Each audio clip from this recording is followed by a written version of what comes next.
타이완인 백조미와 대만의 사위 최세은입니다.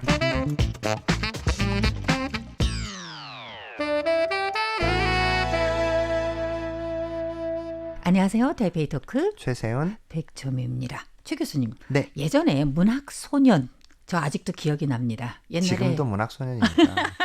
문학 아저씨입니다.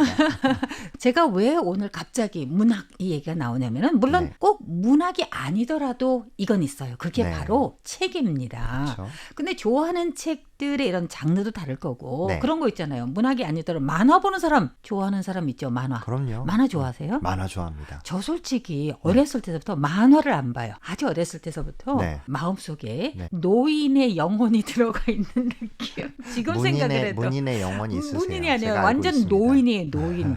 그러니까 어렸을 때서부터 아이들이 좋아하는 네. 만화책 저는 거기에 너무 관심이 없어요. 그러니까 만화책을 보는데 저는 네. 재미를 못 느껴요. 그래서 책 얘기가 나와서 그런데 네. 평소에 책을 많이 보실 거라고 저는 확신합니다. 우리 교수님께서. 네. 박사까지 공부하는 게 쉽습니까?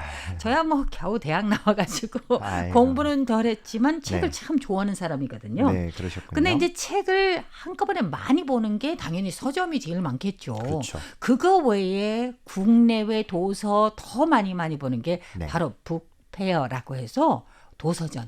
네. 거기만큼 정말 신나는 곳이 없는 것 같아요. 북페어는 매년마다 가서 요즘 뭐가 유행하고 또는 한국에서 어떤 책들이 왔다. 예. 근데 한국에서 오신 분들 특히 작가분들은 어떠한 분이 타이완에 초청이 됐을까? 네. 분명 타이완에서 인기를 끌었기 때문에 그러잖아요. 맞습니다. 이 책이 벌써 베스트셀러가 됐다든지. 그렇죠. 그래서 제가 그걸 보면서 지금은 이러한 흐름이구나 이걸 보는데 네. 오늘 이 얘기를 꺼내고 싶은 거 물론 제 책을 좋아한다. 마침 우리 두 사람이 다 책을 좋아하는 그런 스타일인데 책 좋아하고 독서 좋아하고 국제도서전 너무 좋아하고 네. 마침 한국에서 서울에서 북페어 서울 2025년인데 금년 네. 2025의 주빈국이 타이완이에요. 아, 저 축하합니다. 그래서 그게 너무 좋아요. 저 막 달려가고 싶어요. 네. 물론 이제 타이완 책은 타이완에서 많이 볼 수 있는데 네.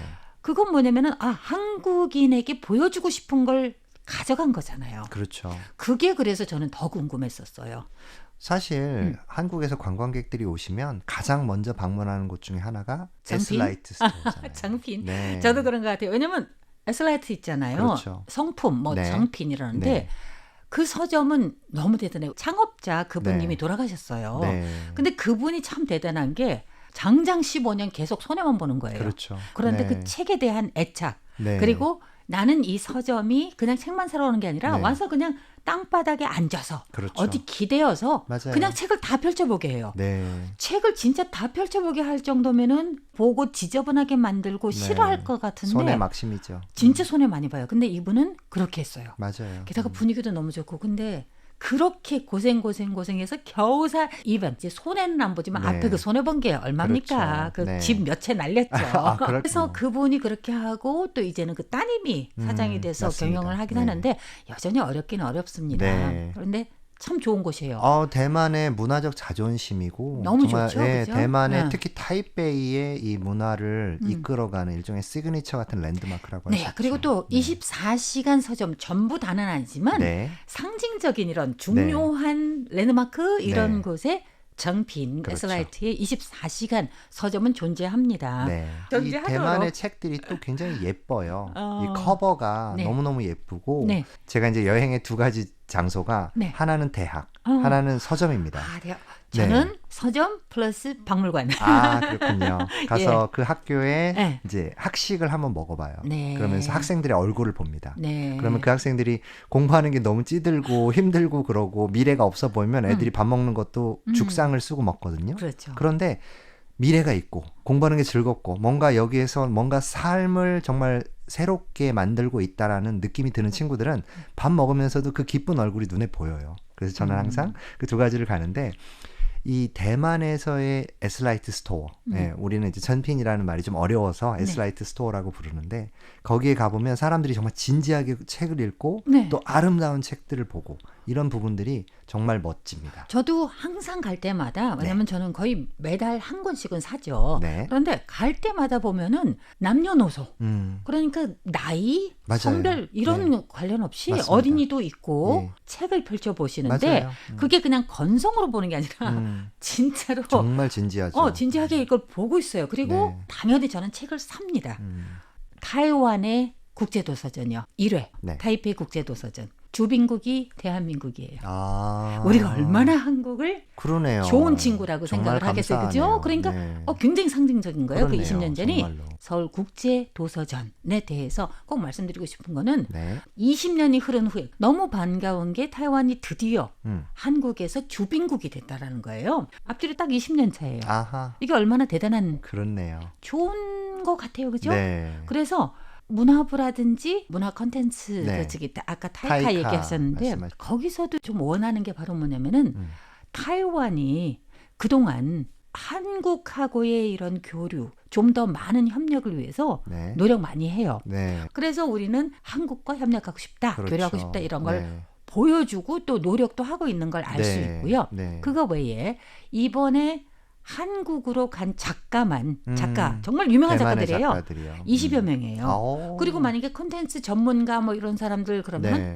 훨씬 더 많고 이게 바로 우리가 그동안 노력했던 게 네. 보인다, 결실이 그럼요. 보인다라는 그런 네. 생각이고요. 네. 그거 외에는 타이페이 그 도서전의 이사장이요. 그분이 생각하시기로는 타이완은 너무나도 그동안 여일 그러니까 일본에 대한 오호 이게 너무 많이 드러났잖아요. 네. 그럼 이제부터는 좀 더 많은 걸 뭘 드러내야 되냐? 여한 그러니까 한국에 대한 우호적인 태도, 프렌들리한 네. 거. 저는 한국에 대해서 굉장히 프렌들리하다고 그건 참 생각을 해요. 감사한 말씀이네요. 네. 그래서 네. 그런 거를 좀 더 많이 네. 네. 노력을 하고 네. 보여주자 이렇게 네. 얘기한 게 참 마음에 와닿았어요. 아니 그게 만약에 이 대만 분들이 참 아름다운 마음으로 한국의 문학에 대해서 이해해주고 교류를 하려고 해주시는 건 감사한데 만약에 한국 문학의 수준이 그다지 대단하지 않고 세계적인 맥락에서 사람들을 감동시킬 수가 없었다면 아마 이게 성공하지 못했을 텐데 참 다행히도 최근 20년 사이에 한국 문학의 위상이 굉장히 높아진 것도 맞잖아요. 그래서 제가 이제 저는 지금 대만에 살고 있으니까 대만에 있는 국제 도서전에 가면 최근에 한국 문학 작품들의 번역이 굉장히 많이 네, 보입니다. 맞아요. 네. 맞아요. 한국 뭐, 책이 많이 들어와요. 그렇죠. 우리 한강 작가의 번역도 당연히 들어왔고요. 그거는 아주 당연지사라고 생각을 그래서 하고. 지금은 이런 짠싱정이 그러니까 과거사 청산 문제라든가 네. 이런 문제로 굉장히 많은 사람들이 토론의 주제가 되어 있고 네. 또 이제 젊은 작가 중에 김초엽이라는 작가가 있는데 네. 낭만적인 SF 문학을 하는 작가입니다. 이게 되게 재미있죠. 네. 낭만과 SF. SF가 같이 이게 섞인 같이 거. 혼종되어 있는 그런 감성 SF라는 이런 새로운 장르를 만들어서 굉장히 젊은 대만 작가들을 좀 놀랍게 하고 있어요. 네. 그리고 또 재미난 것 중에 하나는 최근에 많은 한국 드라마들이 문학 작품을 기초로 하고 있죠. 그렇죠. 이게 바로 제가 꼭 말씀드리고 싶은 거. 네네네네. 타이완에서 이게 너무 부러운 거예요. 한국이 우리가 보통 K-드라마라고 하는데 네. K-드라마 아니면 아시다시피 뭐 넷플릭스라든지 네. 이런 데 이제 전 세계적인 네. OTT에서 네. 와, 한국 드라마 아니면 네. 한국 영화가 너무 네. 히트를 치는데 네. 알고 보니까 이게 원래 문학 작품이 있는 그렇죠. 거예요. 문학 작품이거나 네, 웹소설이거나 웹툰이거나 이야, 이런 그 거죠. 웹툰 대단한 네. 것 같아요. 최근에는 이 웹툰과 소설의 장르가 네. 굉장히 불분명해졌습니다. 예전에는 만화라는 장르는 굉장히 그런 시각적인 예술이었잖아요. 네네. 물론 내러티브가 있는 시각 예술이었지만 지금은 사실 만화들도 굉장히 일상생활을 다루고 주제도 굉장히 우리의 평범한 공감을 이끌어가는 이런 내용들이 많은 거예요. 그러다 보니까 사람들이 웹소설과 웹툰과 이제 드라마까지 네. 굉장히 서로 교차하고 공감을 이끌어내는 부분에서 사람들의 어떤 그런 환심과 그리고 관심을 많이 이끌어낼 수가 있는 거죠. 거기다가 그게 또 국경을 넘어서 언어를 넘어서 문화를 넘어서 이렇게 서로 전달이 되니까 그런 부분에서 참 좋은 것 같습니다. 그래서 그 타이카에서 네. 우리가 콘텐츠 진흥 네. 협회요. 거기에서 한국의 이런 프로덕션 네. 그러니까 그게 원래는 웹툰, 네. 소설 뭐 네. 이런 거를 가지고 드라마화했다. 그렇죠. 여기에 성공한 그런 프로덕션들이 있잖아요. 네네네. 그래서 그런 사람들의 노하우도 알고 아니면은 타이완 건데 네. 타이완의 작품인데 네. 그분들이 와서 뭐 같이 협업을 해서 네. 뭐 같이 찍는다든지 음. 이런 거를 하는 그런 MOU 그렇습니다. 정말 많이 좋습니다. 체결을 했어요. 네. 그래서 작년에 그래서 제가 봤을 때는 앞으로는 책을 통해서 그렇죠. 물론 책이 꼭 문학만은 아니더라도 그렇죠. 네. 매체가 여러 가지, 달라졌으니까요. 네. 그래서 이런 걸 가지고 타이완과 한국 간에서 드라마도 그렇고 네. 영화도 그렇고 네. 앞으로는 좀 더 많은 협업 있고 네. 양국이 네. 합작해서 나오는 어떠한 모습일까 막 이런 생각을 하기는 하는데요. 대만의 만화들 중에서도요. 네. 굉장히 재밌는 작품들은 지금 한국어로 번역돼서 한국에 있는 플랫폼을 통해서 서비스가 되고 있어요. 그러니까 굉장히 많은 분들이 라인 웹툰이나 카카오 페이지 같은 그런 플랫폼 회사들이 한국 문화를 그냥 해외로 송출하는 문화적인 통로라고만 생각하시는데 반대로 수용하는 창문이 되기도 합니다. 그렇게 들어오기 있는 거라고 생각이 됩니다. 네, 역시 요즘 세상은 웹툰인가 봅니다. 다음 주에도 계속해서 네. 뭐 도서에 대해서 조금 더 공유를 네. 할 수 있을 것 같습니다. 좋습니다. 오늘도 고생 많으셨습니다. 타이베이 토크 백석금마십니다. 진행의 최세훈 백점이었습니다. 여러분 감사합니다. 감사합니다.